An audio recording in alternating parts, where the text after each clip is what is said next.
Salam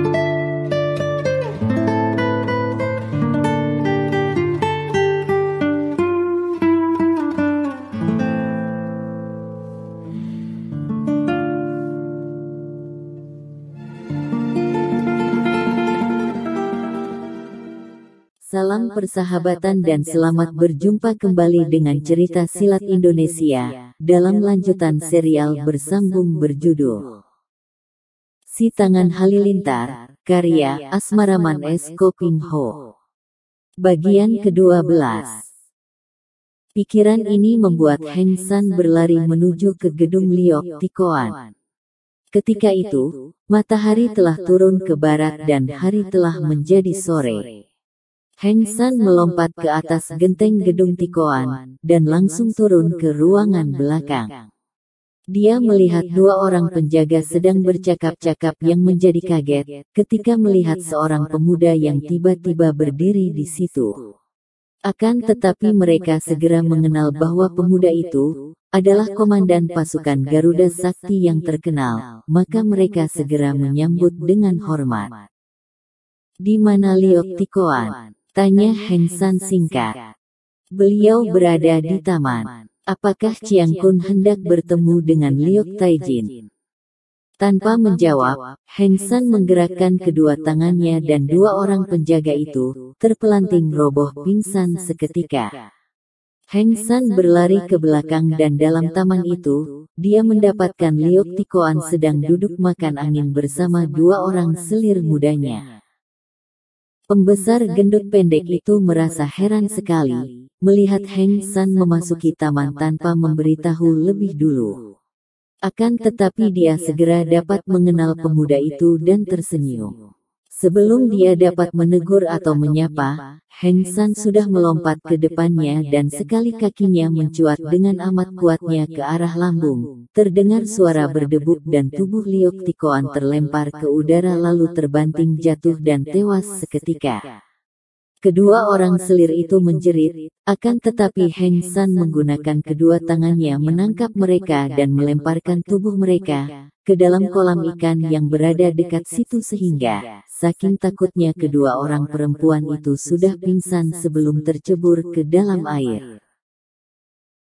Heng San memandang tubuh Liok Tikoan dengan puas. Lalu ia melompat keluar taman dan langsung berlari cepat ke gedung Tio Taijin. Dia teringat akan istrinya, dan cepat menuju ke rumahnya terlebih dulu, rumah yang tidak jauh letaknya dari gedung Tio Chiang Kun. Kui Siang menyambutnya, dengan mata terbelalak dan muka pucat. Baju suaminya belepotan darah suhunya dan darahnya sendiri. Segera istri ini memegang lengan suaminya. "Sanko, apa yang terjadi?" Istri ini merasa ngeri juga melihat wajah suaminya yang tidak seperti biasanya. Wajah itu pucat, kedua matanya merah dan garis-garis wajah itu menunjukkan kemarahan besar. "Kui Siang istriku, cepat kau berkemas bawa perhiasan dan bekal secukupnya. Kau harus pergi dari sini, cepat, dan jangan banyak bertanya." Tentu saja Kui Siang terkejut, dan merasa heran sekali. Akan tetapi ia adalah seorang istri yang selain amat mencintai suaminya, juga amat taat, maka tanpa banyak cakap ia lalu berkemas, membawa sedikit pakaian dan hiasan dalam sebuah buntalan kain. Sementara itu Heng San mengambil sebuah kitab. Itu adalah kitab pelajaran ilmu silat tangan kosong, Ngoheng Lian Huan Kun Hoat, ilmu silat tangan kosong yang dulu dipelajarinya dari Pak Jiu Sin Kai, akan tetapi telah disempurnakannya sendiri. Digubahnya, menjadi ilmu silat tangan kosong istimewa, yang dia beri nama silat tangan halilintar. Bawa kitab ini, jangan sampai hilang. Kelak engkau harus menyuruh anak kita mempelajari dan mewarisi ilmuku ini. Sekarang, cepat engkau keluar dari kota ini, pergi ke selatan dan cari sebuah kuil di hutan kedua, di bawah Bukit Ayam. Di mana ada sahabat-sahabatku yang akan menolongmu. Akan tetapi, apa artinya semua ini? Apa yang terjadi, suamiku? Kata Kui Xiang sambil menggendong buntalan itu di punggungnya, setelah memasukkan kitab ke dalam buntalan. Jangan banyak bertanya, kelak engkau akan mengerti. Yang penting, ketahuilah, kalau engkau berada di sini, nyawamu terancam. Nah, pergilah cepat istriku, dan selamat berpisah. Dia merangkul dan mencium muka istrinya. Aku cinta padamu, Kui Xiang. Aku pun cinta padamu, Sanko. Wanita itu terisak dan dengan hati yang tidak karuan rasanya, ia lalu berlari keluar, bingung sekali, akan tetapi tetap ingin menaati perintah suaminya. Setelah merasa yakin bahwa istrinya telah pergi menyelamatkan diri dan yakin pula bahwa Ang Jito Jin, yang dia tahu adalah seorang pendeta patriot dan pendekar dan kawan-kawan, tentu mereka akan menolong dan melindungi istrinya. Heng San lalu melompat keluar, dan berlari ke arah gedung Tio Chiang Kun. Dia langsung masuk dari pintu depan dan yang pertama menyambutnya adalah seorang prajurit anak buahnya sendiri, yaitu anak buah pasukan Garuda Sakti yang malam itu bertugas jaga di gedung Tio Chiang Kun. Selamat malam, Lau Chiang Kun. Chiang Kun dari mana sajakah? Tio Taijin dan para pembantunya mencari-cari sejak tadi. Antar aku padanya, kata Heng San singkat sehingga anak buahnya itu memandang heran karena sikap Heng San tidak seperti biasanya, namun ia tidak berani membantah, dan segera mengantarkan Heng San ke ruangan tamu yang luas. Setelah memasuki ruangan itu, Heng San melihat bahwa Tio Chiang Kun sedang duduk bercakap-cakap dengan Lui Tiong, Ban Hok, Au Yang Sin dan Lui Im Ho Siang, yang sebetulnya adalah paman gurunya sendiri Lui Tiong. Heng San langsung melangkah, menghampiri Tio Chiang Kun. Pembesar ini menerimanya dengan senyum ramah dan bertanya dengan lembut kepada mantunya. Heng San, dari manakah engkau? Kami mencarimu sejak tadi untuk kami ajak berunding. Jawablah dulu pertanyaanku ini, benarkah ayah menyuruh membunuh keluarga Lau Chin tukang obat di dusun Lin Han Kuan? Mendengar pertanyaan yang diucapkan kurang hormat oleh mantunya ini, dan melihat pakaian Heng San yang belepotan darah dan wajahnya yang bengis, Tio Chiang Kun menjadi heran, akan tetapi menjawab dengan tenang, karena belum timbul persangkaan buruk atau kecurigaan dalam hatinya, hanya keheranan. Benar, mereka adalah anggota pemberontak yang berbahaya, mungkin menjadi mata-mata pemberontak, anak buah Paciu Sin Kai yang menjadi buruan kita. Binatang keji, serigala terkutuk, mereka adalah orang tuaku, rasakan pembalasanku.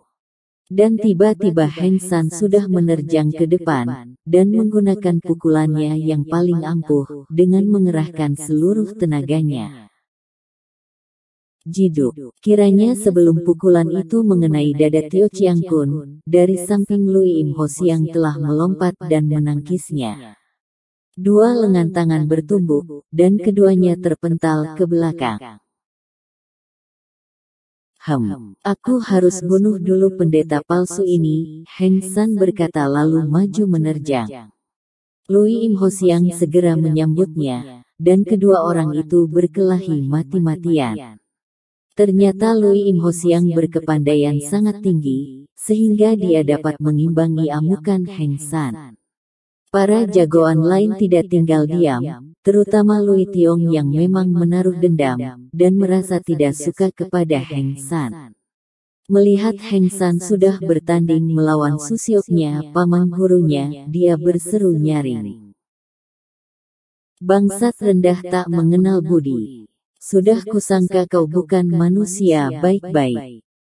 Hayo kawan-kawan, kepung dan tangkap dia.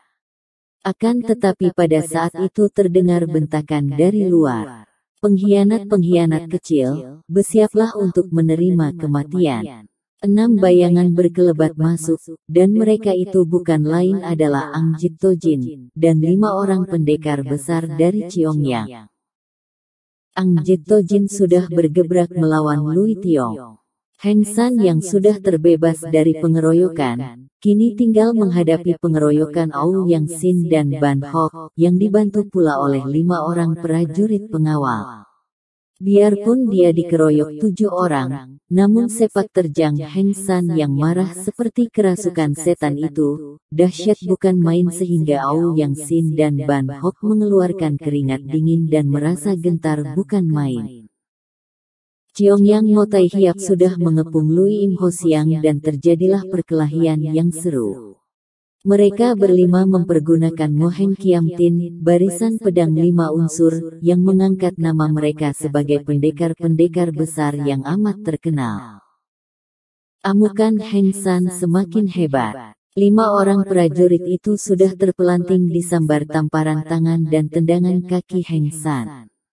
Ouyang Sin dan Ban Hok semakin gentar. Akan tetapi mereka tidak sempat melarikan diri, karena Heng San terus mendesaknya dan pada suatu kesempatan terbuka, Heng San menyerang sambil memekik dahsyat. Hiat, pukulan tangannya menghantam dada Ban Hok dan kaki kirinya mencuat ke arah lambung Ouyang Sin. Kedua orang itu menjerit dan roboh tak berkutik lagi. Tulang-tulang iga Ban Hok patah-patah, dan isi lambung Ouyang Sin terguncang hebat dan rusak. Pada saat itu datang belasan orang prajurit yang mengeroyoknya. Namun, Heng San terus mengamuk. Belasan macam senjata tajam dan runcing menghujani tubuhnya. Pakaiannya koyak-koyak namun tubuhnya terlindung ilmu kekebalan sehingga hanya lecet-lecet saja. Belasan orang itu pun dapat dirobohkan satu demi satu. Sungguh hebat sepak terjang Heng San. Benar-benar dia pantas disebut pukulan sakti tanpa tanding. Sementara itu, Cheongyang Mo Tai Hiap yang mengeroyok Lui Im Ho Siang dapat pula menjepit pendeta sesat yang kosen itu, sehingga pada kesempatan terakhir 5 batang pedang, dengan berbareng bersarang ke dalam tubuh yang berbulu seperti monyet itu, dan Lui Im Ho Siang memekik seram lalu terkulai roboh dan tewas seketika. Setelah merobohkan Lui Im Ho Siang, 5 orang pendekar itu segera menyerbu para prajurit yang masih mengeroyok Heng San. Melihat datangnya bantuan ini, Heng San lalu meninggalkan para pengeroyoknya. Karena ia melihat betapa Ang Jit Tojin masih belum berhasil mengalahkan Lui Tiong yang membela diri mati-matian. Heng San berteriak keras dan sebuah serangan tangan kanannya dilancarkan dengan hebat ke lambung si harimau muka kuning.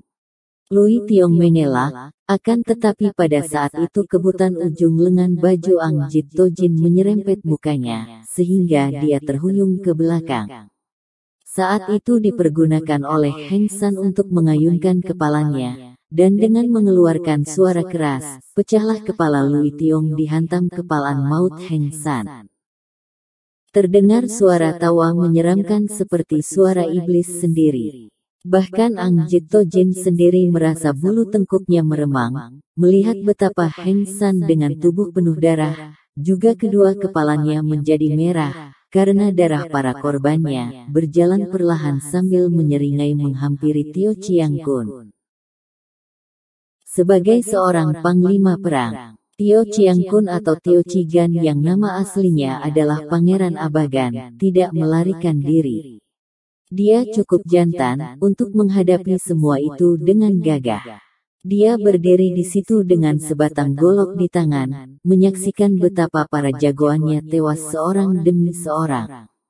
Pangeran Manchu itu menghela napas panjang melihat kegagahan luar biasa dari Heng San. Dia merasa menyesal, mengapa dia salah tangan membunuh Lau Chin dan istrinya. Tidak tahu bahwa mereka adalah orang tua Heng San.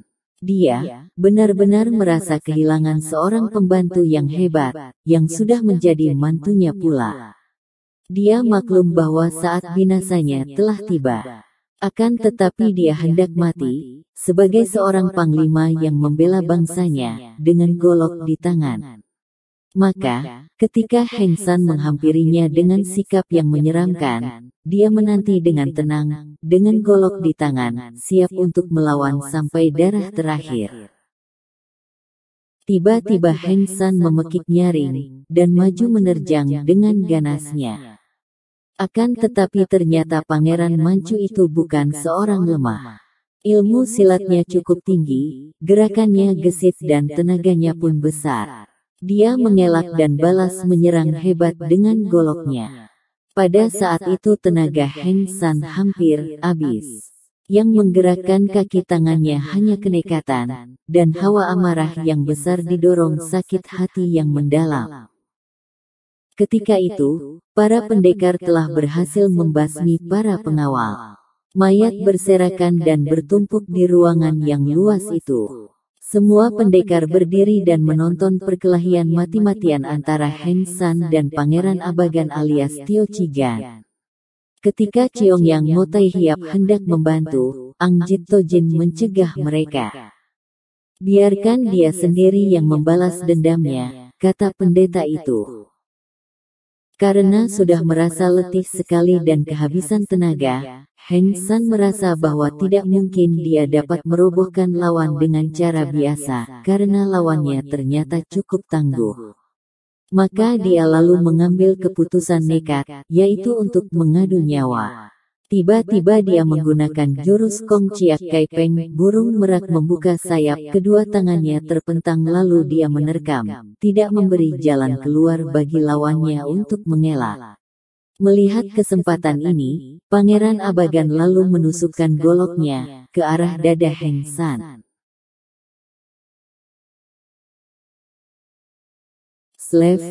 Golok itu menembus dada Heng San, akan tetapi kedua tangan Heng San yang menjadi seperti cakar-cakar baja itu, juga berhasil mencengkeram leher lawan. Keduanya roboh dan Heng San berada di atas tubuh Pangeran Abagan. Ang Jito Jin dan kawan-kawan menghampiri, dan ternyata kedua orang itu sudah tewas. Golok Tio Cigan atau Pangeran Abagan menembus dada Heng San, sedang jari-jari kedua tangan Heng San mencengkeram leher lawan, sehingga tulang leher itu patah dan biarpun sudah mati, tetap saja kedua tangan Heng San tidak dapat dilepaskan dari leher itu. Ang Jito Jin dan 5 orang pendekar dari Ciong Yang itu menundukkan kepala, dan menindas rasa haru yang menindih hati mereka. Mereka lalu mencari Ma Ciok, yang mereka temukan terbelenggu di sebuah kamar tahanan. Mereka lalu membebaskan Ma Ciok dan juga membebaskan seluruh keluarga Tio Chiang Kun. Sebagian besar dari keluarga itu, memang sudah melarikan diri ketika pertempuran terjadi. Setelah gedung itu kosong, para pendekar lalu membakar gedung itu, sehingga semua yang berada dalam gedung itu menjadi makanan api, termasuk mayat mereka yang tewas, juga jenazah Lau Heng San. Tentu saja kota Kengkoan menjadi gempar dan ketika pasukan pembantu dari luar berdatangan, para pendekar sudah melarikan diri dari situ, meninggalkan gedung Tio Chiang Kun yang menjadi lautan api. Bersambung ke bagian berikutnya, pada penayangan selanjutnya. Jangan lupa untuk mengklik subscribe, tinggalkan komentar, like dan share. Agar tidak ketinggalan informasi terbaru dari kami. Sampai berjumpa kembali pada episode berikutnya.